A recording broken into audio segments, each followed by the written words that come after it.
from friend and foe, from Mrs. Brown and Co. Under attack, Lord, I'm firing from her roadside track. Mama, under attack, from Heckle and a Jekyll. Them have a bigger time plot. Under attack, Lord, I'm firing from a both side track. Lord, yeah.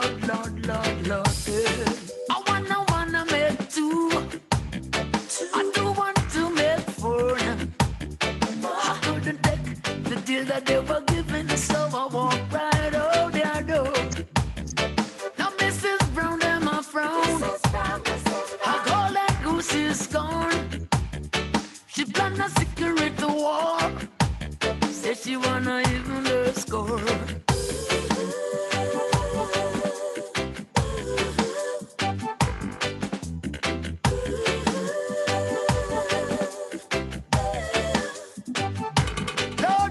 Lord, yeah. Mrs. Brown, oh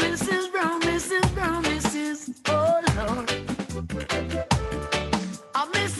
Mrs. Brown, wanna hold I down. Can't hold on, Rasta. Mrs. Brown, you too wicked.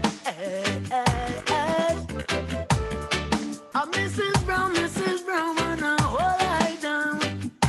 Lord, under attack from Sergeant and Corporal. Them have a bigger time plot.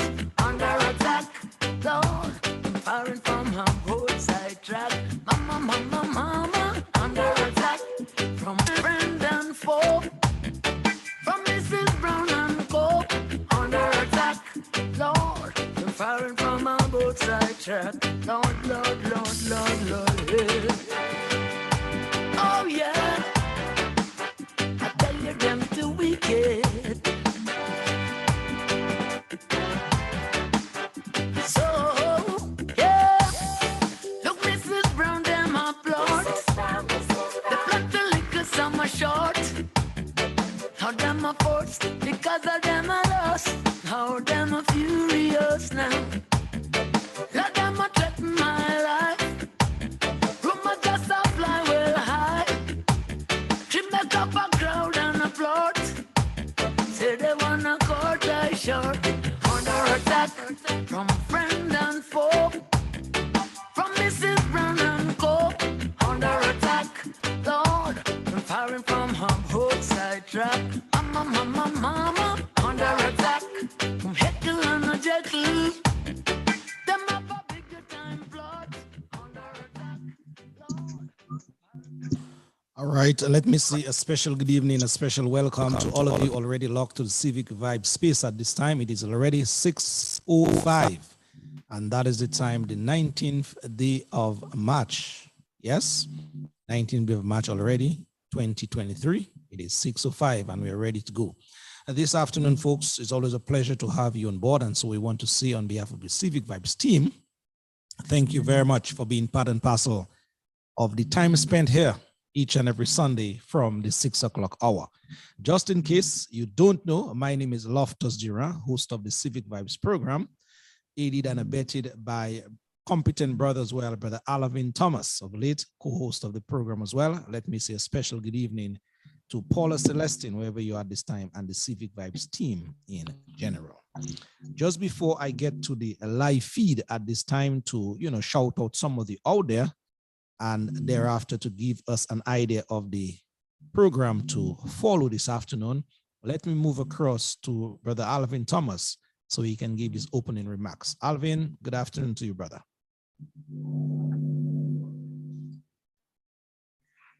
Hold on, what happened here to my camera? Am I there? I'm seeing you, I'm hearing you. Okay, great. All right, good afternoon, Brother Lofty. Good afternoon, brother. What's going on, man? What's going on? Tell me what's going on in DA.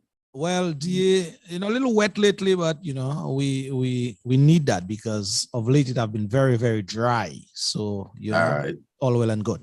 Well, it's Nature Island, so that's not unusual. That's part of nature. Rain, True. mountain, valleys, Well, a pleasant good afternoon to all our many, many, many fans who have already logged in with us. It's a pleasure to be here again, another Civic Vibes program. And saying good afternoon to my brother there, Danley LeBon. That sounds French. LeBon. That's Frenchman. How you doing, my brother? Yes. Well, Okay. we are diverse people, huh? Right, exactly. So Yeah. it's nice to be on another program, Lofty. Let me say good afternoon to Paula, wherever she is. And of course, all our many fans who have logged in. I just want to, in our usual way, to express my condolences. I heard just a couple of hours ago that Flossie Joseph had passed away, Miss Flossie Joseph. Many of us know Flossie in the Rose area, an entrepreneur, business person. Her son, Mickey Joseph, a great basketball player and coach and everything. So, and Verly Shaw, she's Verly Shaw, mother-in-law of Verly Joseph now. So I just want to say, send condolences to the family of Mrs. Flossie Joseph and other persons who may not come to mind, but maybe I'm sure you know Lofty, just say condolences to them and those celebrating anniversaries, birthdays, or anything like that. Congratulations as well. So looking forward to a very interesting conversation with our brother this afternoon on the topic that we're about to discuss. Yes, indeed. All right, Alvin, thank you very much, my brother, for your opening remarks here. Let me just move across the live board at this time and say hi and hello to some of our folks already tuned in there. We have Mali Ostri, good evening to you. Caril Fontaine, special good evening to you. Jennifer Cadet, okay. We also have Franklin Timothy as well. Marlene Shillingford, Mr. Omar Monel. One goes by the name of Olivia Esprit. Good evening to you. Petra Carbon, you're there as well. Mazel Angola, good evening to you, my friend. Dorian Dorival, you are there. Brother Peter Carbon, Ivor James, Jeffrey Brisbane, Cecilia Bedminster, Joan Harry, Franco Dangleben, Carol Olivaci Bruni, that is, good evening to you guys out there. Dory Drago, you're always there. Viva Mamo is there as well. Martin Norville, in a very special way, good evening to you. Norma Ito, you are also there as well. Merlin Alfred Macpherson, saying good afternoon to you as well. Bryony Francis, Rosie Nice, good evening to you. Everlasting Peter, you're also there as well. Carol Ann Ford, you're also there. Marvella Defoe, Ivinia Joseph. Well, Viva Mamo is writing something here. He says, Lofty, we thank us, but we also want to thank you for the good work. Well, Viva Mamo, thank you very much. It is all about Dominica each and every time. And I want to also share those kudos that you have extended to me, to the Civic Vibes team as well, on their very good work. Judy Berry, all the way in Alaska, she's saying she's locked in. Good evening to you as well. Judy Berry at this time. San Tia, you are there as well. The list goes on and on and on, but in the interest of time, we have to move on from there. Ladies and gentlemen, a packed program awaits us all this afternoon. First up, on the first segment of this program, this week in Dominica and across the world, at that, we'll be celebrating, water. As they say in Dominica, as we say in Dominica, water is life. Water is a very, very special commodity at that. And without water, then we would not be here on this side of life doing what we do at this time. So of Wednesday of this week, the world is celebrating that all-important resource. And Alvin and myself, I know Mr. Lebon may just want to chip in as to the importance of water to them in St. Lucia, but we will for sure talk about the importance of water in Dominica as well.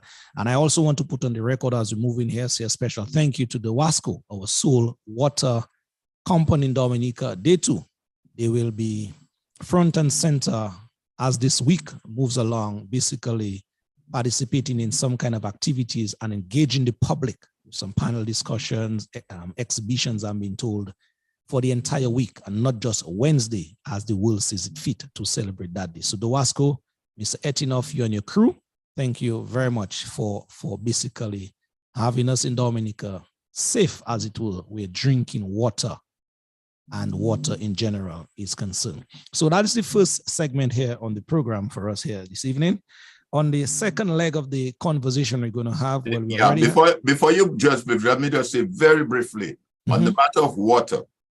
that moving forward, as you rightly said, Lofty, on Civic Vibe is going to be a very, very, very important matter. And we'll talk more about it. Water is life, but more than that, our water resource in Dominica is like our gold, our oil. And that's how important it is. And there's going to be a serious water crisis worldwide. And we're still blessed. We're still blessed with an abundance of water and fresh water. And that's our goal. That's our oil. We have to protect it by all means necessary. Sure. So I just want to throw that out there so people do not take what we have for granted, because other folks are coming in. I won't call names now. And they may be watching that resource of ours, that water resource that we have. All right. Yes, Brother Alvin, when we get, a little deeper in that conversation, I know you'll elaborate much more on the whole importance of water to us in Dominica and by extension, the Caribbean basin in which we live. But into continuing on there, the second segment, as I said, Brother Danley Lebron, social activist out of St. Lucia, he's here already. And we have been hearing certain things about St. Lucia, not the best of news, I must say, of late, where gang-related violence is concerned. And that is the primary reason Brother Lebron is here this afternoon. No stranger to Civic Vibes. I think he has been there, a couple of times already. So we're accustomed to hearing that voice. A very strong voice, I must add. Very patriotic brother doing, what he can for St. Lucia and by extension, Dominica. He may want to tell you about his Dominican roots when he gets here in just a while, in terms of his opening statements. But we'll be here talking to him, for some time about why is St. Lucia going through that spate of violence at this time. Okay, so that conversation will be very interesting to note. And our final segment this afternoon, we will have in our audience here sometimes later, very formidable woman in the name of Mrs. Annie Edwards. She's a professional in her own right. And so we'll be talking to her on the all-important subject, all-important topic that is of, some of the concerns and or considerations that must be given with the much talked about proposed international airport for Dominica. And so that is where Mrs. Edwards, that is where she's strong, as we say in Dominica, former chief physical planner. And, when I get into her bio sometimes later, you will realize that is no, little person we're talking about in her field. And so she will be gracing us with her presence in the third segment of the Civic Vibes program. So you guys out there, you're in for a treat this afternoon. And so we just ask right now, please share the live as we are moving on here. Those of you who joined in later, after I am done with those of you tuned in, a little later, Brother John Blanchard, Dorian Dorival, Medina Sandhouse, Veronica Pascal, we greet you as well. As we ask of you, as we're moving on here, the numbers to call in later, I'll punch it in the chat. But they are 245-2396. Again, let me repeat, 245-2396. And also the DigiLine 615-9470. Those of you who want to use those numbers to call into the program with your comments or feedback, that too will be greatly appreciated here. So folks, without further ado, let me move across to my brother Alvin Thomas so that he can get that all-important discussion on the importance of water on the way here. Alvin, again, greetings and welcome.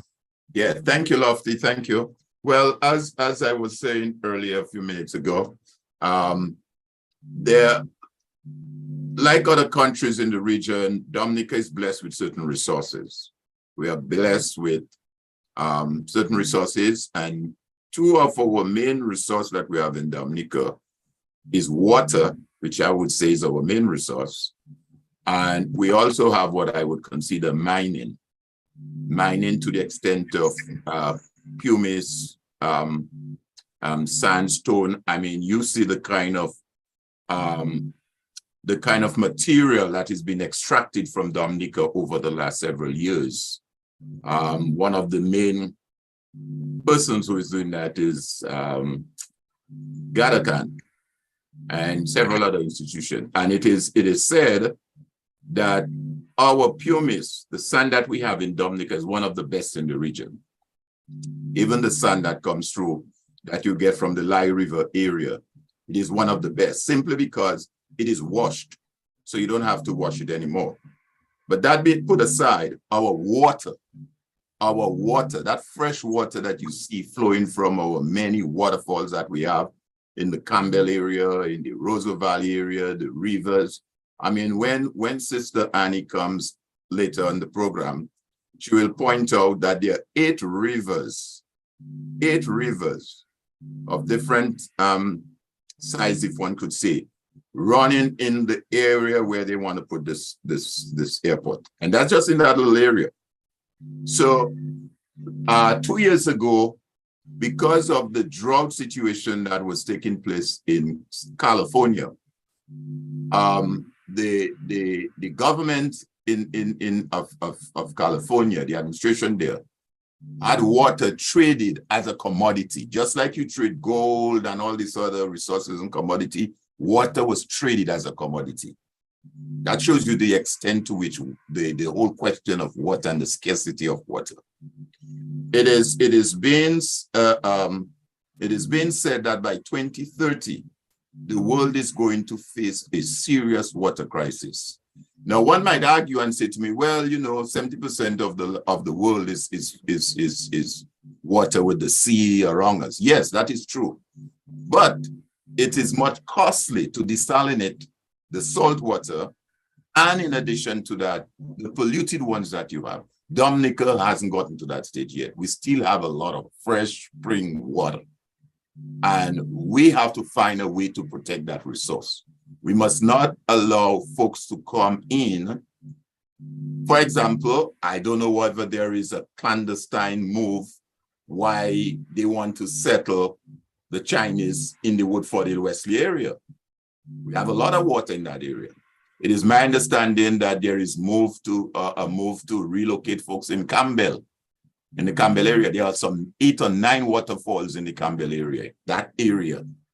So we have to be very careful that we don't allow folks to come in and exploit our resource, our water resource, just as we were exploited 400 years ago on the land when they came and exploited us and took the sugar cane and the various things. Our water now is our resource, and we need to protect this by all means.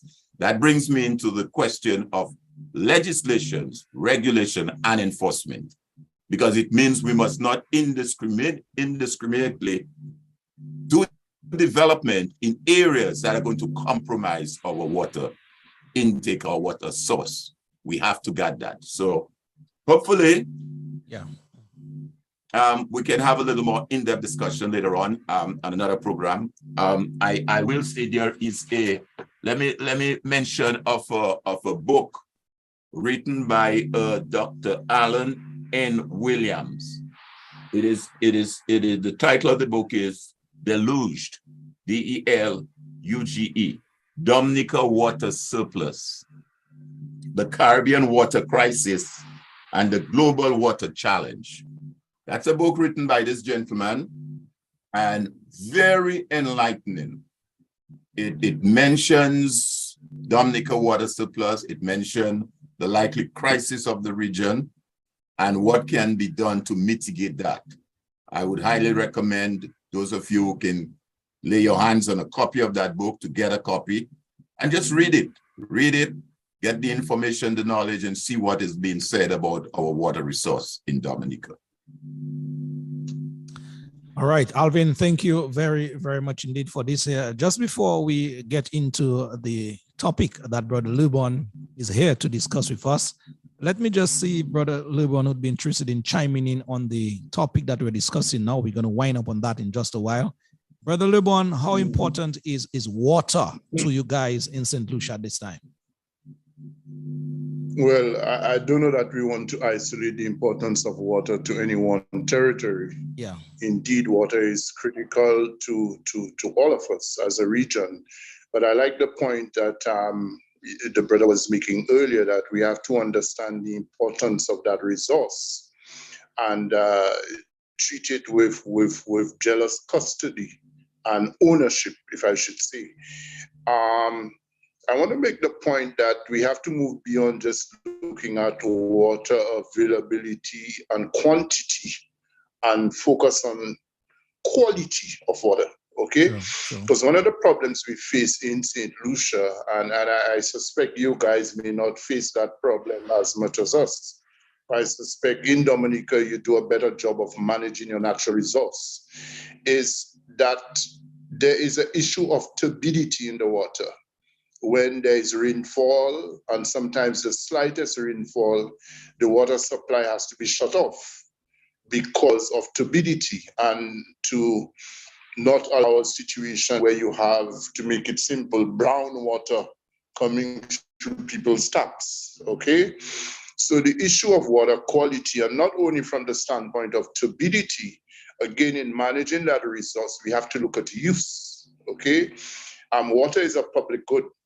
And so and in fact, we know of the situation in the Nile where there are a number of nations literally almost at a war in terms of tapping into that resource of the Nile that runs through numerous nations, okay? So we have a multiplicity of issues, people damming rivers and water sources. Then you have use by communities and households and industrial complexes or industrial operations. And you have farmers also tapping into that water source. So I want us to look at water in that holistic way. How now do we manage that resource to ensure its availability to all? As I say, it's a public good, but also its sustainability. So as the brother was saying, water can be available to us. You know, I made the point before that the next World War will not necessarily be fought with guns and bullets, but with food. And water is vital as a source of food and sustenance of the quality of life for us in the region, and I dare say the planet. So these are my, kind of overarching comments on the issue of water and its importance. We in St. Lucia use the same term, our WASCO, water is life. And sometimes we use those terms just loosely as banners, but we don't necessarily, take closely to it in terms of what it means and what it signifies. My comments. Yeah. All right, brother, thank you very much. We too in Dominica, we may be doing a little better based on your explanation than you guys in St. Lucia, but we also in Dominica, we have been suffering from that situation, once it rains, for about half an hour thereabout, then the water supply, the water intake, sometimes in certain areas need to be shut down and, persons are without water. Okay. But I guess the Wasco people, they're trying their best to rectify that problem in the interest of all Dominicans. All right. Yes. Good. Cool. Let me just take one comment here on that topic before we segue into the St. Lucia situation.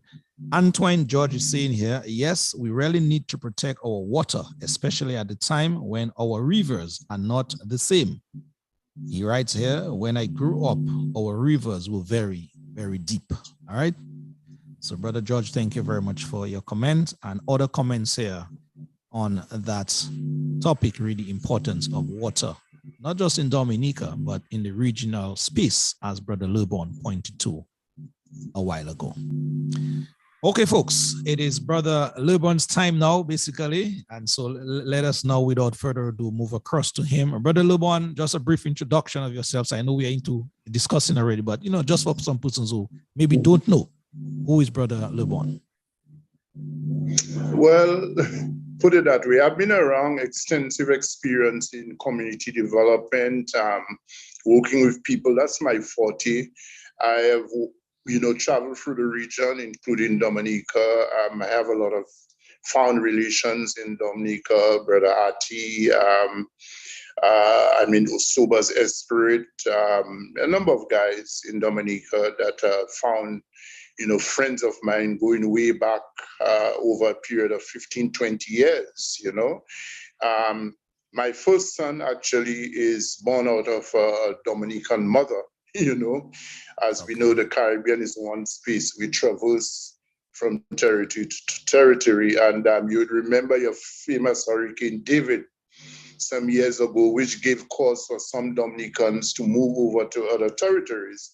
And that's how, you know, my son's mom found herself in St. Lucia. And of course, you know, I got to know her, etc. So I'm very strong on principles related to people's participation in development, the whole question of equity, participatory processes.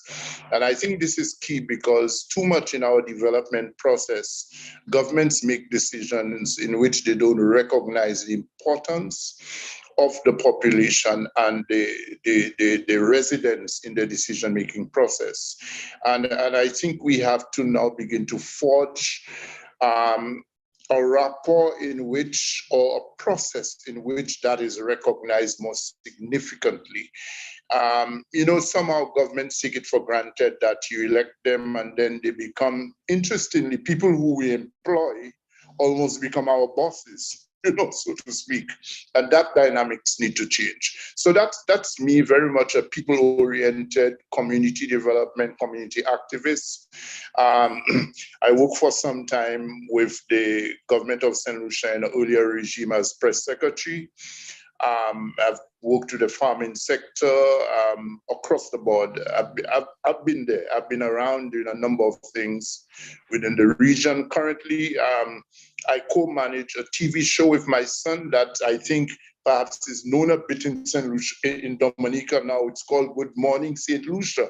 Yes, And yes. that program was so well known that when my son traveled into Dominica, that is Shannon, some time ago, to cover the elections, he had a very strange experience at the docks. You know, that apparently one of your immigration officers were trying to make his entry a little complicated.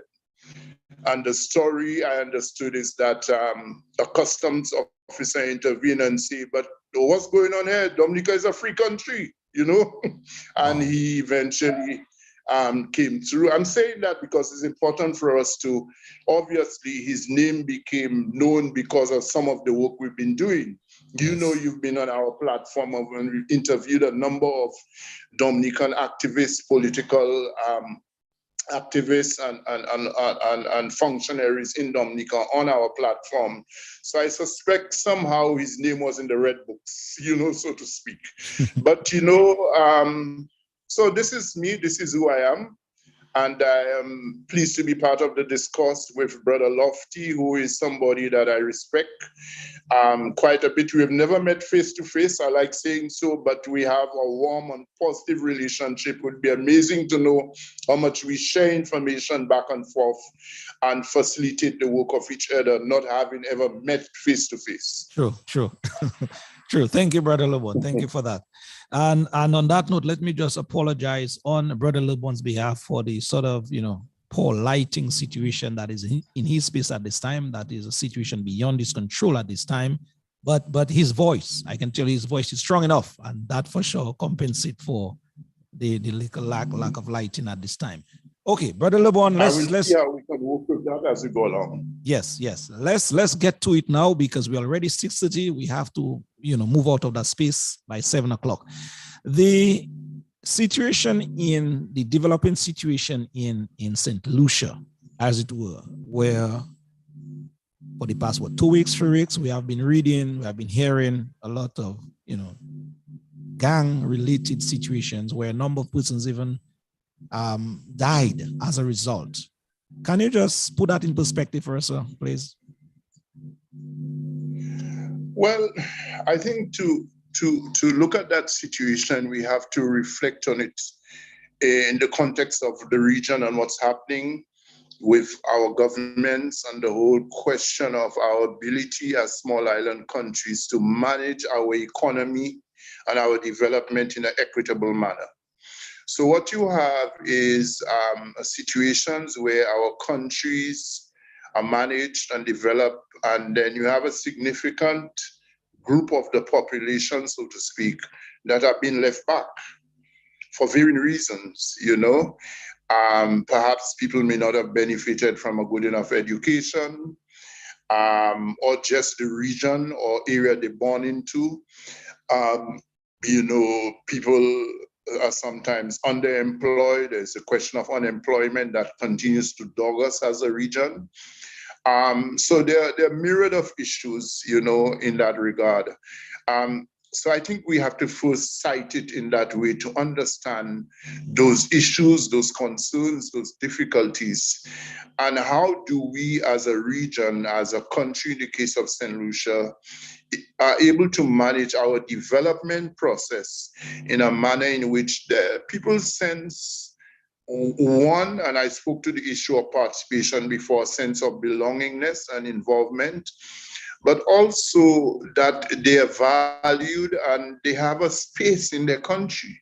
Too many of us have the experience where we see people from extra-regional areas, investors come in and cream off profits from our countries, whether it's through tourism, etc., and we're just bystanders and spectators, so to speak. And I think that is where I want to cite it, in the sense that the particular area we're speaking about, the south of the island, Vieux Fort, which is our second town and is referred to as our industrial capital, because a number of industries are located in that area. It's an area of vast flat land. There's hardly any hills or mountains in Vieux Fort. It's just a wide, flat expanse of land. This is where our international airport is located. Our second dock is located there. So for a while, a lot of the bananas, were transported out of Vieux Fort, etc. The Heineken Brewery, which supplies a number of regional areas, is also located in that area. Winera boxing plant, and you can go on and on. There are a number of industries in that area. So it's described as the industrial capital, a population of, say, about 18 to 20,000 persons. But what is interesting about Vieux Fort is that there are a number of sprawling ghettos. So Vieux Fort, the town, you go through the main streets and you see, okay, those buildings and impressive buildings in some cases, businesses and commerce. But in some cases, literally, you go behind those buildings and what confronts you is poverty. You see the ghettos and that kind of substandard lifestyle. So the main streets and buildings are almost like a facade, okay? What some people would say, and I think there's truth to that, is notwithstanding that apparent or appearance of development in our second town, Vieux Fort has been neglected over the years in terms of persons' ability to carve out a sustainable lifestyle and living. And let me say the main industry in Vieux Fort, from the standpoint of people's livelihoods, is fishing. Okay, and there is a tourism segment too, because one of our largest hotels, the Coconut Bay Beach Resort and Spa, is located in Vieux Fort, and there's some other small accommodation, operations as well. So you've had these sprawling ghettos. I mean, I can speak about Shantytown, and listen to the name, Shantytown, which the current parliamentary rep served as Prime Minister before. We'll be familiar with the name Dr. Kenny Anthony, sought some time ago in terms of uplifting the image of the community to change that name Shantytown to Bruceville. So the names are used interchangeably. I guess officially you can call it Bruceville, but it's the original name is Shantytown. And then you have the Mang, now the Mang in French is like a mangrove, or a swamp area. And it speaks about, some of the historically physical attributes of the area. It's an area that was once waterlogged with a lot of swampy areas and so on. And then you have what you call the Bakade. Now listen to that name, Bakade, back there, behind God back, so to speak. Yes. And these are the main ghetto. So these are three main ghetto areas. And what has happened with the neglect over the years, people have developed lifestyles around drugs, what you call, I'm trying to get the right word here, it'll come back to me where things are brought into the country illegally. Maybe you can help me here. Loftus, what's the name here? Contraband stuff. Contraband. Thank you. Thank you. Contraband. Viewfort is pretty close to St. Vincent, right?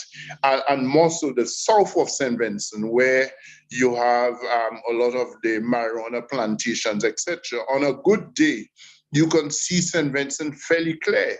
So I don't need to say the rest. So there's that kind of trade that goes on as well, okay? And so you have had those lifestyles proliferating over the years, you know, and nobody has paid attention to it. Lifestyles that are triggered by people's need to survive.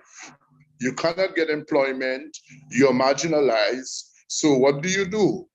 You get into the drug trade, you go to St. Vincent, buy your drugs, bring stolen goods, and that's real. People take stolen goods over to St. Vincent, whether it's televisions, whatever, and they exchange. In some cases, of course, they go for raw cash for ganja. Okay, so that is what you have had proliferating. So to some extent, people in those ghettos have built their own enclaves, right, within the town of Viewfort. Understand what I'm saying here? They build their own enclaves. There's a part of Viewfort, Bruceville, in which people tell you, you get more French goods, right, and trade in Bruceville than you get goods coming from the mainland St. Lucia. So people go into Martinique, buy all their groceries. I'm talking about shop owners within Bruceville, their liquor and so on, and sell it. So you go into Bruceville in certain areas and you buy French goods, you know, that sort of thing. So what has happened with that lifestyle and the proliferation of all of this has come the ammunition. And I will tell you too that there's a strong, and I think that impacts all of our territories, a strong Venezuelan link to.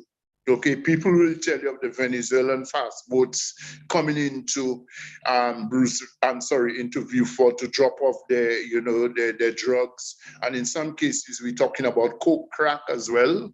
Okay. And so this has proliferated. And so with that has come the ammunition. And I will tell you that what is happening in Viewfort is scary, because in Viewfort, you're not talking about pow, pow, pow. You're talking about, you know, you're talking about heavy stuff. Heavy stuff. I mean, fellas have military type hardware. And it has gotten so, guys have gotten so brazen that they have gone as far as posting on social media. You see a guy with his heavy stuff.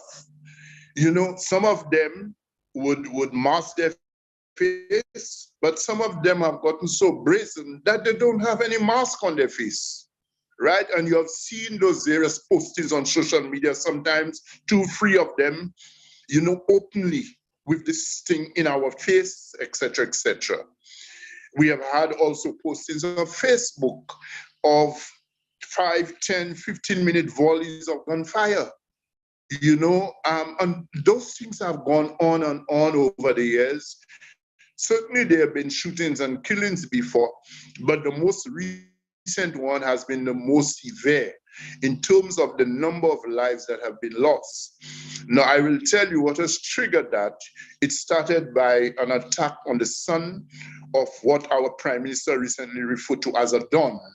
Now, I don't always use that language, but you know, from the Jamaican standpoint, when you hear a Don is supposed to be, from my standpoint, somebody of influence, somebody, you know, who has a certain measure of respect in the community, etc. So there's this guy, his name is called Brico, well, he's now deceased, okay, whose son was attacked, shot in the head.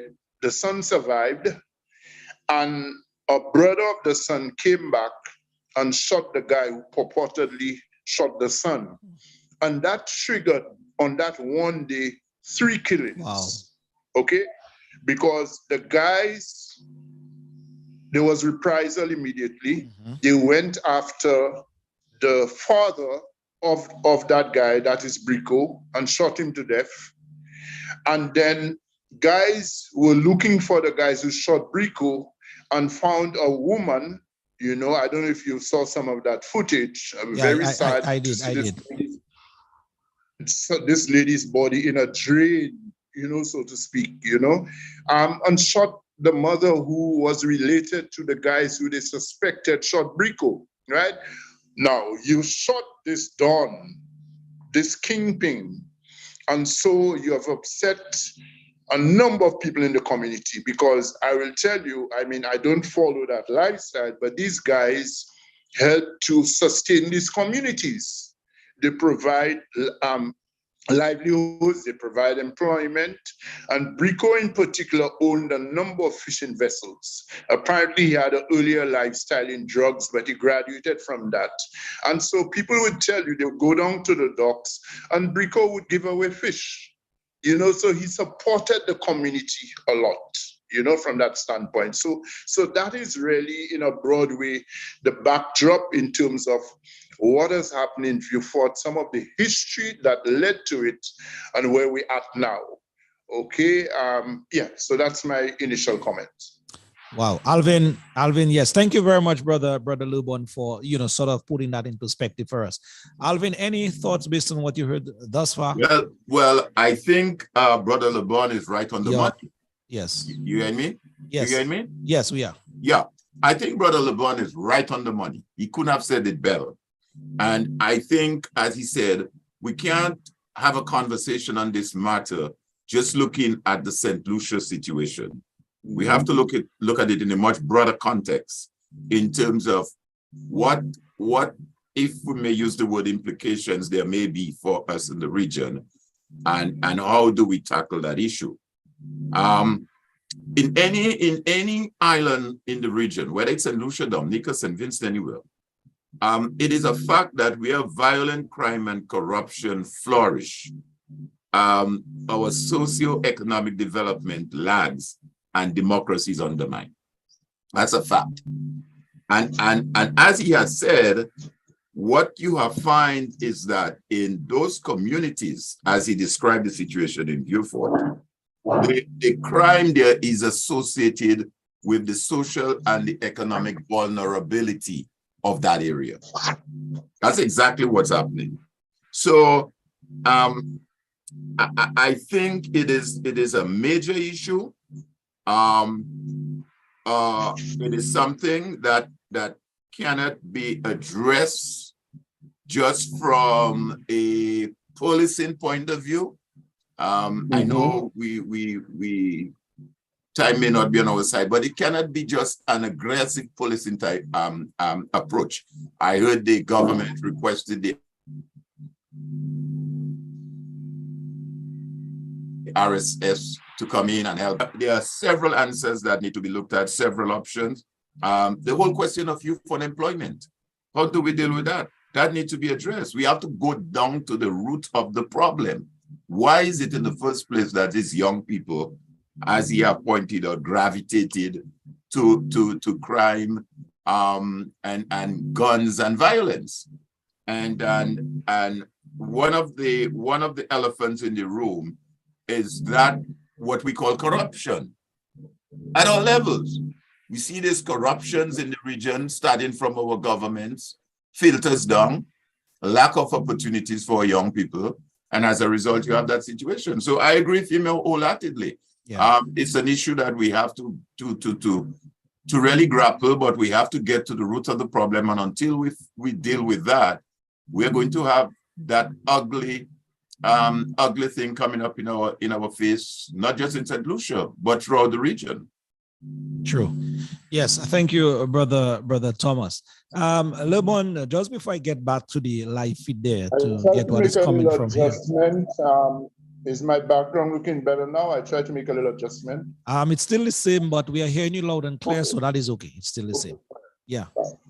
I was just about to ask you, brother Lebon, in that based on what you said, this situation in St. Lucia is a real situation that you guys have been grappling with, especially in the south of the island, based on your pronouncement.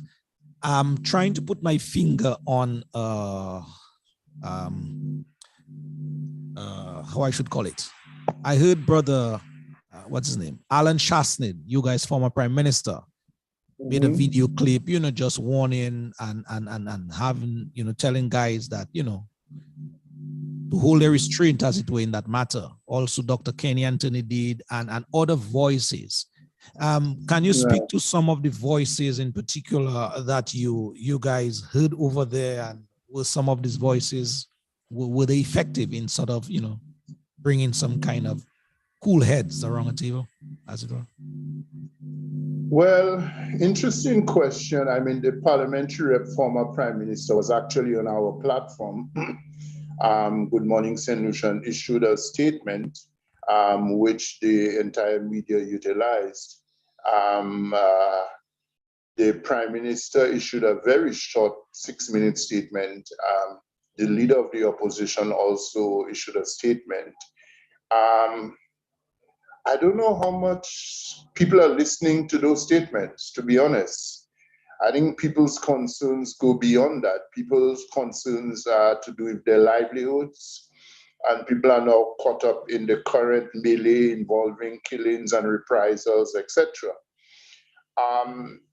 But I think what you're pointing to is, and the brother before made the point, how do we, engage people in a process that can point to solutions and how we resolve the standing conflicts, okay? So I think, one has to build relationships and stop dealing with these people from a distance. We need to go in, engage them, understand what their issues are, and open up opportunities for them, and I dare say primarily economic. I haven't studied it close enough, but St. Kitts Nevis has a very successful model. Apparently, if you remember, 2-3 years ago, St. Kitts had a very serious crime problem. In fact, they also requested the intervention of the RSS in St. Kitts Nevis. But apparently, the last administration under was it Denzel Douglas, the previous prime minister, engaged the gang leaders and the gangs and provided employment opportunities for them. And there was a drastic drop in the crime and all the killing, okay? So I think that's what we need to look at. Government needs to invest in these areas. Government, civil society, because we can't leave everything for governments. In some cases, our governments fail us. So we as civil society who have the capacity have to engage and move in as well. Create employment opportunity for people. In many cases, we're looking at guys and women to a lesser extent who have skills. They're carpenters, they're masons, they're plumbers, etc., but they don't have the opportunities. I'm saying, how do we find creative means, and maybe in some government projects, etc., bring these people into cooperatives, whatever, that can open up opportunities for them. So I think it has to be an integrated approach, and I agree with, is it Alvin? Sorry, your co-host? Yes, Alvin Thomas.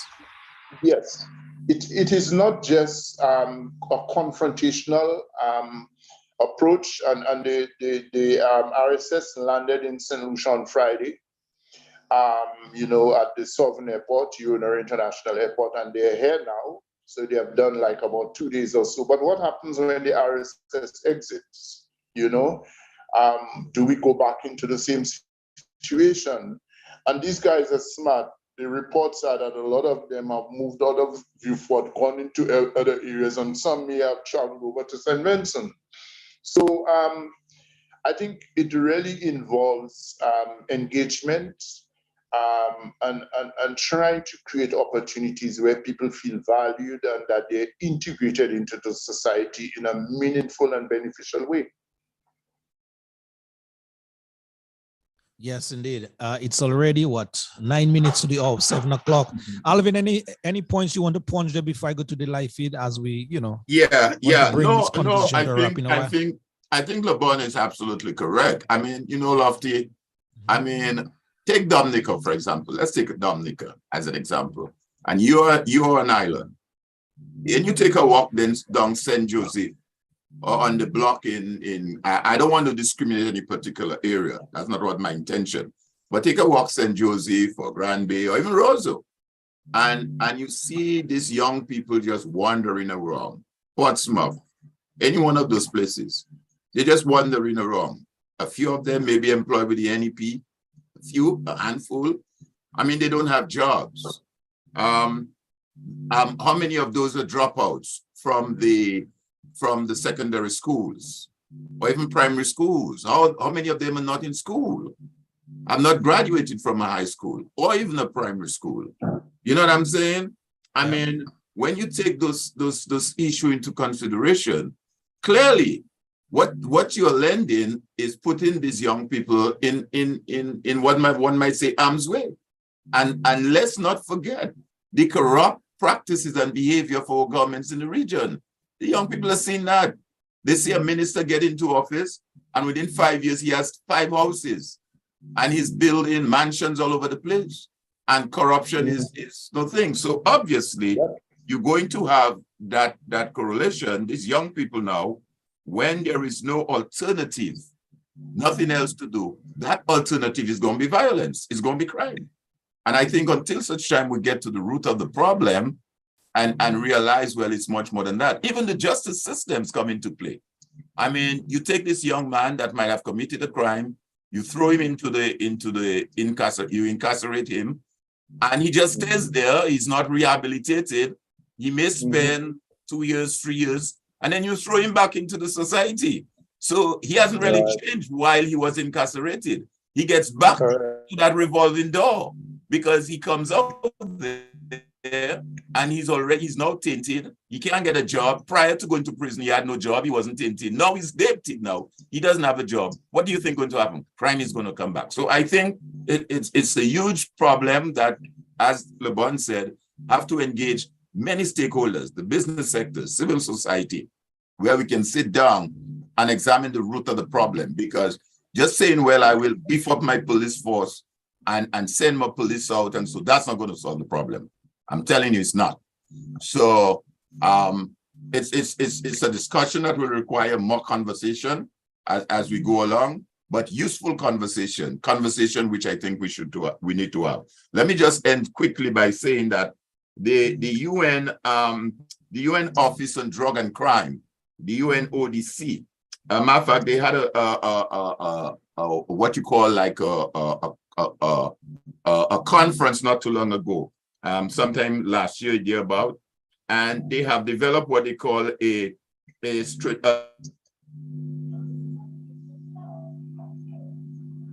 UNODC global strategy, whole question of that very same issue, crime, violence, and drugs within Latin America and the Caribbean, and have laid out certain areas that we should look at as a region. And I think if we can have some more engagement as civil society and seek to implement some of those strategies, it might be a starting point for us.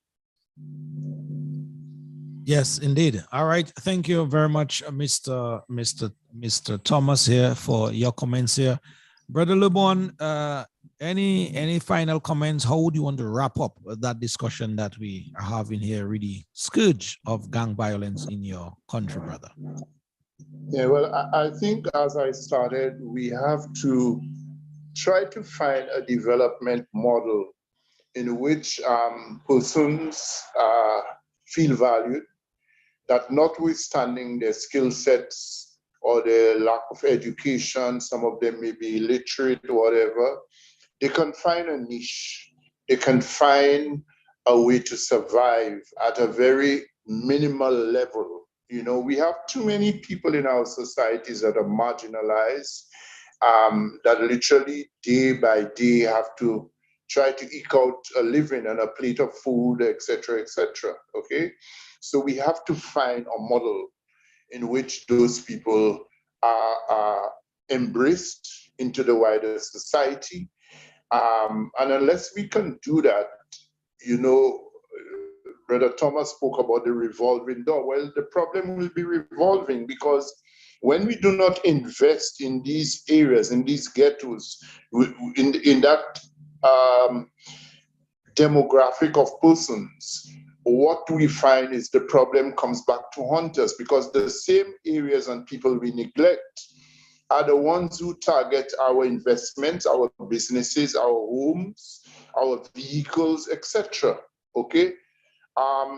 So I put it to us that by addressing and investing in these areas, we are able to mitigate against the scourge of crime, right? In that we would have tackled the problems in a more proactive manner, and therefore negating the likelihood and the attraction for people to get into crime. And I don't want to come up with the justification that people go into crime because of poverty. There are too many lessons of people who have grown up in poverty, who have been able to eke out a success in their lives and become even millionaires. Okay, but when you have that problem being perpetuated, and let's understand that not everybody may have the resilience and the aptitude to pull themselves up from the setting of poverty and make success out of their lives. And society is not easy for many of these people in terms of, being able to go through the formality of, submitting an application, doing a job interview, going to a bank for a loan, etc. So a lot of these people are literally marginalized, and find it very difficult to make it out there, so to speak. So I think we have to fall back, recognize that we have this problem amongst us within our societies, and find ways to embrace, engage, nurture. I say nurture, I use that term very deliberately, and facilitate the growth and coexistence of these people with the rest of us who are doing pretty well, went to school, went to secondary school, university, have stable jobs, etc., etc. But let us understand that unless we can address the issues and concerns of that part of the populace, that we cannot claim development. In other words, I want to say, if we cannot solve and resolve the issues of those who are in poverty, I want to put it to us that we are collectively poor. Yes, indeed. Brother Lubon, thank you very, very much for your very, insightful words here. We want to thank you for taking some time of your Sunday afternoon, that is, and come to speak / educate the Dominican people and the listeners, just put in perspective just why you guys in St. Lucia and the region by extension, as Alvin alluded to earlier, we are sort of facing that scourge in violent activities, especially among our young persons. So thank you very much, bro. Thanks for the opportunity, and I would have hoped that the comments that I made would help to, shine some light on what is happening or been happening in in St. Lucia, and certainly in Beaufort, the south of the island. Because people may have been wondering, and in fact, I saw some comments on, is it Dominica News Online, where somebody was saying, why we were in Dominica, St. Lucia, that's St. Lucia problem. Well, I think it's foolhardy to speak to it in that way. It's a regional issue. Absolutely. And it's one that we have to pay attention to. Absolutely. So thanks again, Lofty, for having the privilege to be on your platform. And I look forward to further, engagements with you down the road. Also, all right, to you, brother Thomas. All right, brother LeBron. Take care. All the best. Thank you. Thank you very much. It's always a pleasure. Thank you very much. All right, folks, that is where we have come to the end of the second segment of our program. It's 7 o'clock on the money. And we are now going and dive into the third segment with none other than Mrs. Annie Edwards, as I told you guys earlier, a professional in her own field. And we'll be having a very interesting / educational program with her, raise some of the concerns and considerations for the much talked about proposed international airport for Dominica in the Wesley area. Let's take a break at this time. We'll be right back in just a bit. Yeah. Look, Mrs. Brown, them are blood. The blood, the liquor, some are short. How them are forced because of them are lost. How them are furious now. Let them are threaten my life. Rumors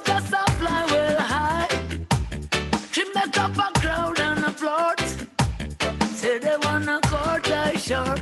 Under attack from friend and foe. From Mrs. Brown and Co. Under attack, Lord. I'm firing from her roadside track. Mama, under attack. From Heckle and Jekyll. Them have a bigger time plot. Under attack, Lord. I'm firing from a both side track. Lord, hey. Oh yeah. Mrs. Brown. All right, Dominicans, yes, Under Attack, Nasio entitled this song, yes. Lord, oh Lord, give me the bucket now. Lord, I got to reload. That's no offense, but that's my self-defense. Give me the bucket now. Lord, I got to reload now. Oh yes, that's no offense. I got a self-defense. All right, yes, Dominicans, we are now going on offense, as it were, with the next segment of the program here, where it will be entitled, a topic rather, concerns and considerations, the much talked about proposed international airport for Dominica. And as I said before, we have none other as our very special invited guest here, Mrs. Annie Edwards, out of the Wesley area, a professional at that. And so in just a while, we'll be hearing just a bit from Annie re the concerns and considerations. But just before I move across to her for opening statements, as it were, on the deliveries, let me see if I can get on here a bio so that you guys could hear much more or learn much more of just who is Mrs. Annie Edwards. It says here, Annie Edwards is a physical planner with specialization in natural resource and environmental management. She has decades of experience in applying the Physical Planning Act, planning policies, regulations, and standards to aid the decision-making on development proposals. Her competencies also include developing terms of reference for environmental impact assessment and reviewing of EIA reports. Mrs. Edwards is also a trained project manager and has extensive experience collaborating in project development and execution with regional and international funding agencies and partners. Notably, she coordinated the project preparation and implementation process for the National Land Use Policy, that is in 2015, and draft National Physical Development Plan, that was in 2016, funded by the Caribbean Development Bank. She has also worked on climate change adaptation and sustainable land management programs in collaborations with development partners. She's currently the president of the Planners Association of Dominica. Mrs. Edwards is a graduate of the University of Technology, Jamaica, and a graduate of the University of London. She also holds postgraduate degrees from the University of the West Indies and the University of International Cooperation, along with a range of certificates from other world-class institutions. Folks, it's our pleasure now, Alvin and I and the Civic Vibes team, by extension, to welcome here to the space of the Civic Vibes program, that is Mrs. Annie Edwards. Mrs. Annie Edwards. Let me just before Annie comes in, Lofty, just before Annie comes in, can you hear me? Can you hear me, Lofty? Are you hearing me? Hear you. Lofty. Oh, sorry. I had you down, Annie. Sorry about that. Yes. Sorry about that. Lofty. Yes. Before Annie steps in, I just want to make one quick statement before Annie comes in. Mm-hmm. For the benefit of those listening on our platform and those who may listen otherwise, mm-hmm. Civic Vibes just want to make that disclaimer up front that we are not opposed to an international airport. That's not the issue. We are not against development in general in the country of Dominica.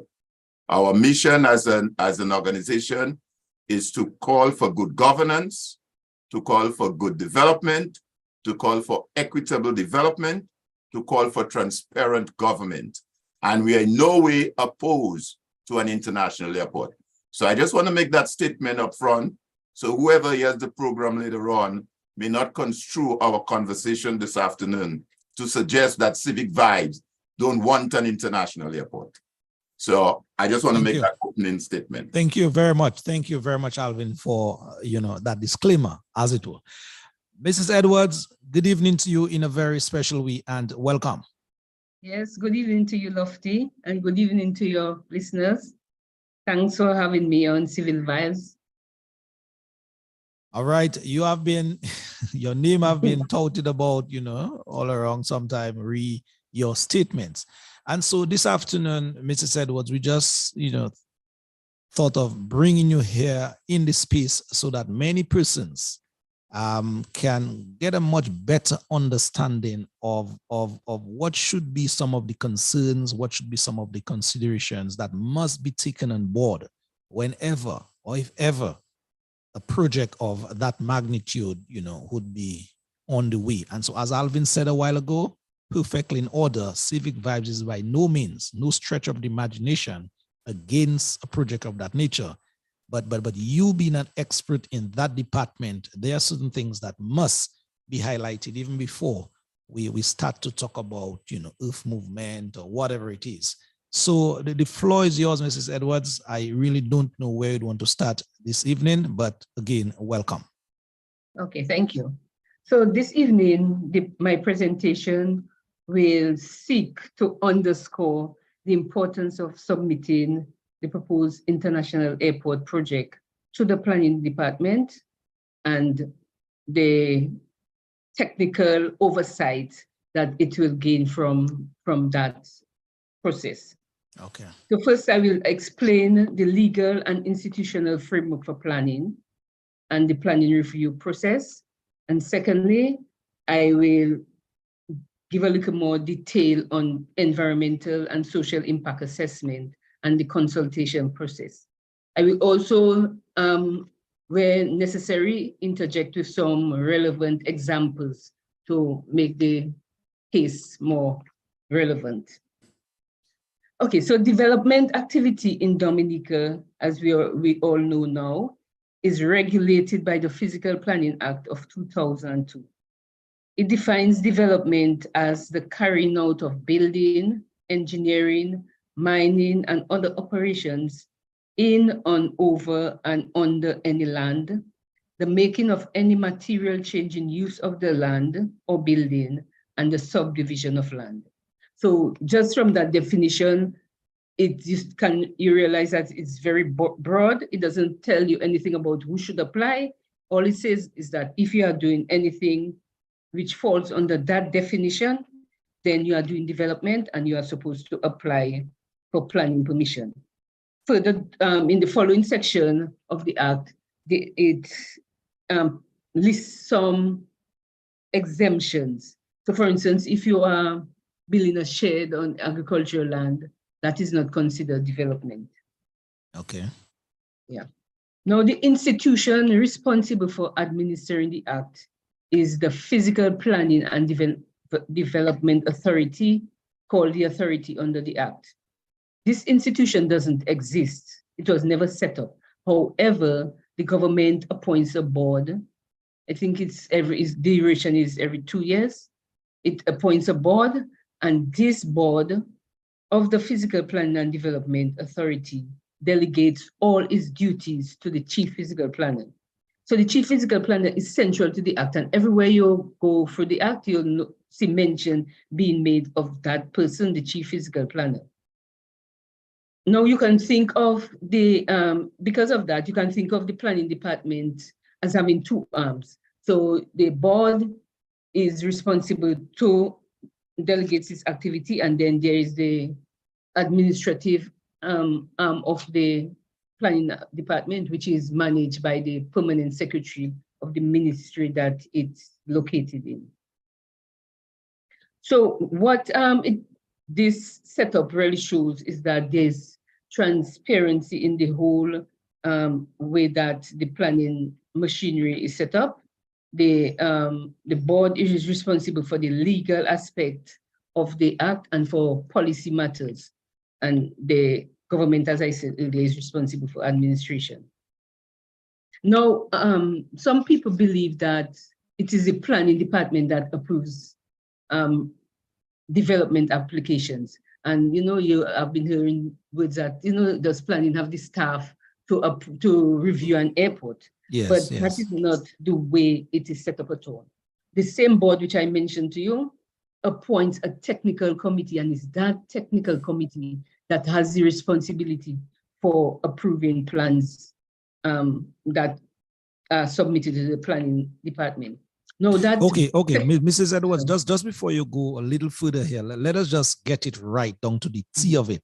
That board that you spoke of a while ago, who is responsible primarily for putting that board in place? The government is responsible. The government. Yes, but okay. I will go further to say that that board comprises mainly positions in the system. So you have people like the director of surveys, the chief environmental health officer, chief physical planner, director. Okay. Yeah. Okay. Right. Okay. And the Understood. only person that's different is the chairperson, who is normally a person appointed by the government. Okay. Yeah. So let me just ask a quick question too. So that board is within the structure of the Act? The Act provides for that board? Right. There's only one line when you start to read the Act. There's only one line which says there shall be a physical planning and development authority, henceforth known as the authority, and that authority delegates all its duties to the chief physical planner. Okay. So I think maybe it was done just, when the Act was written, it was done, as a way to facilitate the whole system. Okay. But by right, you should have a physical planning and development authority, just as you have, say, Invest Dominica Authority and these authorities. Okay. Point taken. Okay. No, so as I was saying, this board now delegates, appoints a technical committee. 4 of the members of the board must sit on that technical committee. And normally the people you would find on that technical committee are the chief physical planner, the chief environmental health officer, director of surveys, director of agriculture. Then there are other persons such as the chief technical officer in the Ministry of Public Works. There's a representative from the Association of Architects, one from the Association of Engineers, and then other persons like the physical planner in the department and the senior development control officer. So right away, you can see that this institution is established to be very transparent, and because they are members from the private and public sector. Yes. It's separate from the government. So you cannot say that the minister approves plans or these sorts of things. It has to be the technical committee. There are some small plans that the departments, technical people in the department deliberate on, very small plans, but the technical committee does most of the plans. So, so as I said, this technical committee is very transparent, and the members are all qualified and experienced in their individual field. They are very, I can tell you, I worked with them, they are always very conscious that they must ensure the health and safety of the public in making decisions on a plan. So for instance, I just want to interject with an example. When you pass by apartments and this thing and you smell sewage, you know that the chief, and this thing didn't go through the proper channels because you have the chief environmental health officer sitting on there. Once you pick up something, once she picks up something related to the environmental health, it will be flagged. And we also know in Dominica that every plan that is sent to the department is sent to the environmental health department also, except in the case for plans in rules where there's a sewage disposal system. So anytime these things happen, it's either because the developer started without planning permission and then the plans were requested, or it could be that they were given amendments or changes to make and never did it. During one of the press conferences, there was mention of what you call sectional approval, that, basically saying that the airport would have been given sectional approval. Yes, yes, No, yes. sectional approval is not a requirement under the Planning Act. It's just that from time to time, you may have a large developer who wants to expedite his development and may come in with, certain plans. In such a case, it would have to be the foundation of the building. So you come in with this detailed foundation and probably the elevations and so forth. And, ask that permission to start the foundation while all the technical details are being prepared and so on. So you can understand why that cannot be done for something like an airport. And also there was mention of outline planning permission. What an outline planning permission is what we call approval in principle. So when you grant outline planning permission, you're basically telling the developer you can proceed with your development based on the plans that were submitted. And so this is done for certain categories of buildings. I'll just read out what the section of the Act says about outline planning permission. Section 18.3 of the Act addresses outline planning permission as follows. Notwithstanding subsection 1 and without restricting the generality of subsection 2, the authority shall not entertain application for outline planning permission for classes of development that are set out in Schedule 2. And in Schedule 2, you'll find all the development that require environmental impact assessment to be done. So it's telling you clearly, and it's understandable, you are not supposed to grant outline planning permission when an EIA has to be done. You cannot give a developer approval in principle, and then when he continues doing his EIA, then his studies and so forth, realize that there is some environmental issue that prevents the plans from being approved. But then the developer will come back to the department and say, but you gave me permission. Mm-hmm. So that's why in a case like this, the airport cannot be granted outline planning permission. All the environmental studies have to be done, all the technical studies, everything. And then when these plans are sent to the planning department, then final approval or disapproval will be given.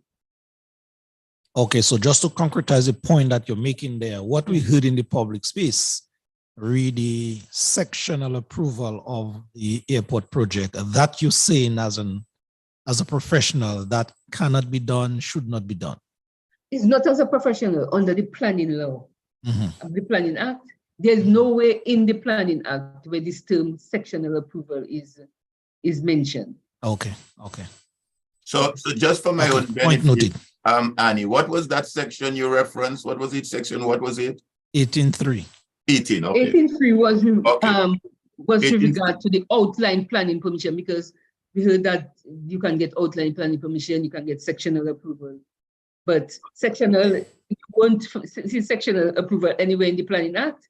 And if you are supposed to do studies, environmental impact assessment and so on, you cannot be granted outline planning permission, like approval in principle to start. Yeah, I understand, but I just wanted to get the actual section. So there was 18.3. Yes. Okay, all right, thanks. Okay, so if no more questions, I'll go on to the next section that I wanted to speak about. Yes, and go right that on, is yes. with regard to giving more details on EIAs. Now for that, I would like to share the screen and show. Is it allowed? Yes, you're allowed. You're allowed straight up, yes. Okay.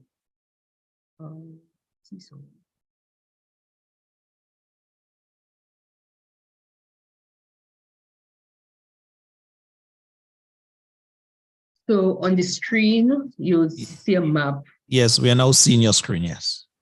Of the proposed international airport site. Now, this is not the official alignment. This alignment was done by an engineer from Wesley, Wilwolf Robin. He did it based on the lands that were being acquired and also his knowledge of the area.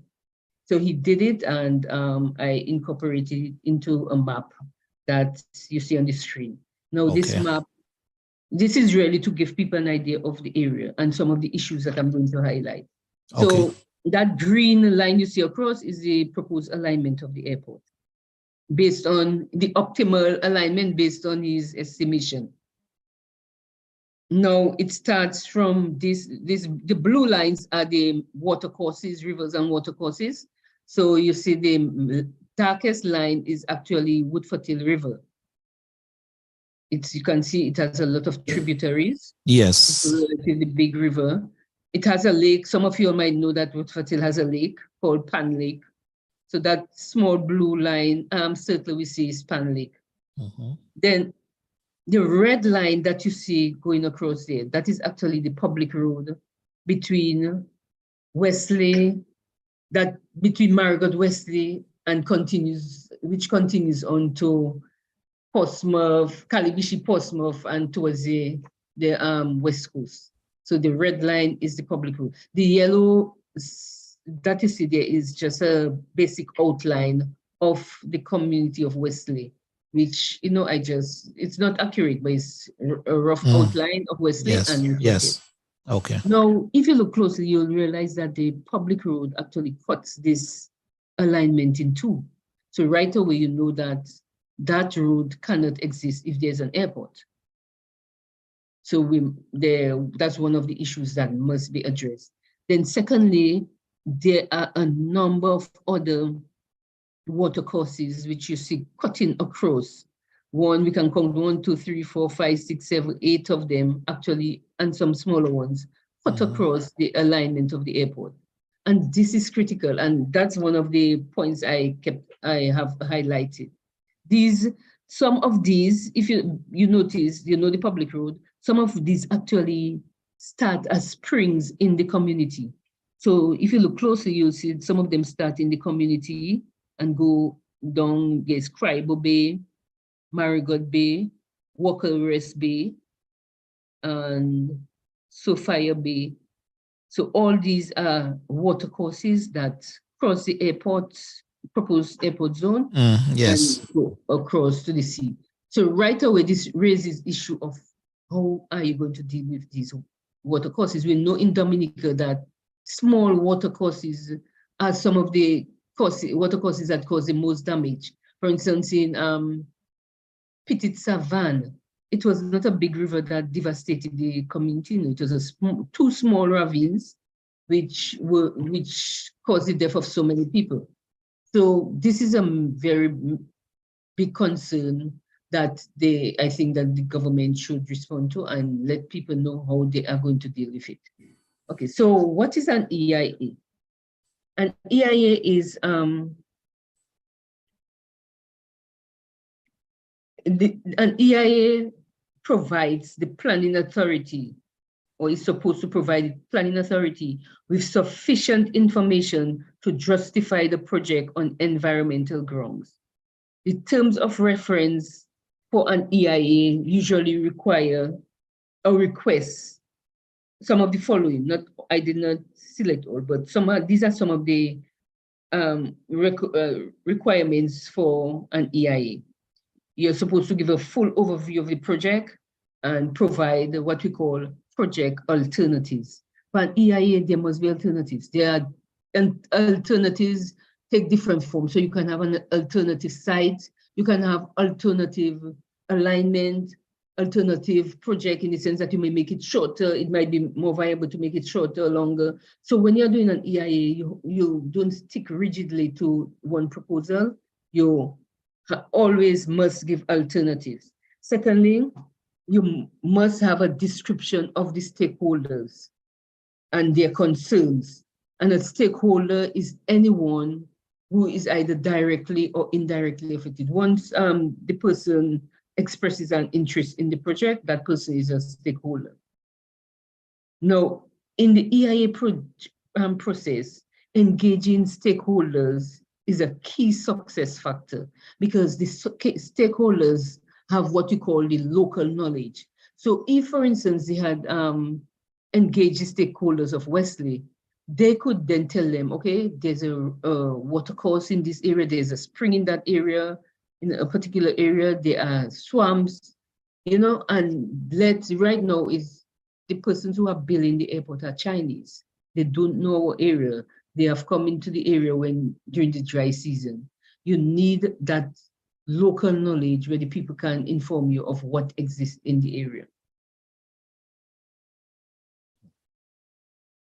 In addition to that, you also, an EIA should address physical considerations.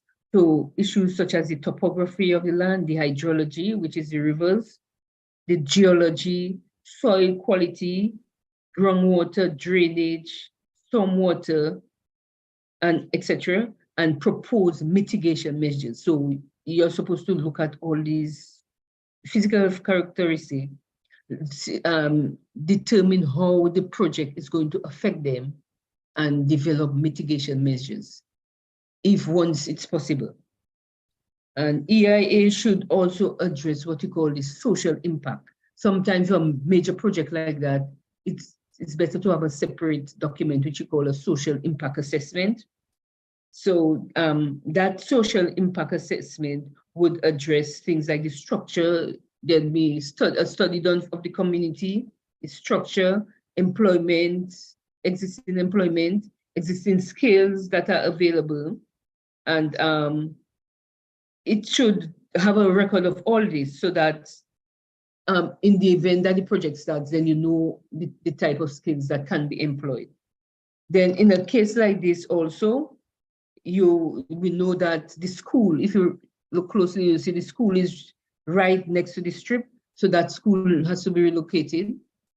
Also, there's the issue of the cemetery, which is and the Catholic church that are just next to the school.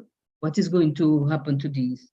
So that is why it's so important to, you know, engage the people of the community of Wesley, let them know what is going to take place, give them present the EIA which we understand has been completed, present the project with them, get their concerns, let them know how we are going to deal with the road, for instance, the water, the hydrology, the school, where will it be located, the cemetery, where will it be relocated to.